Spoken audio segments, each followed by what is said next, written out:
Hello guys, welcome to our YouTube channel, and today we are going to learn how to create a Jockey Club account. So let's get started. So if you want to create a Jockey Club account, what you can do is just open up a browser, and after opening up a browser, in search bar you have to search for Jockey Club sign up.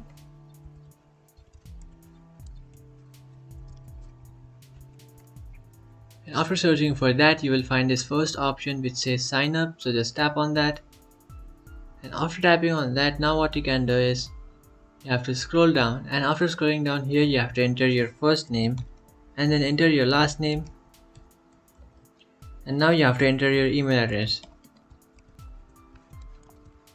And after entering these details, just tap on sign up. And after tapping on sign up, here you can see you have successfully signed up to your Jockey Club account.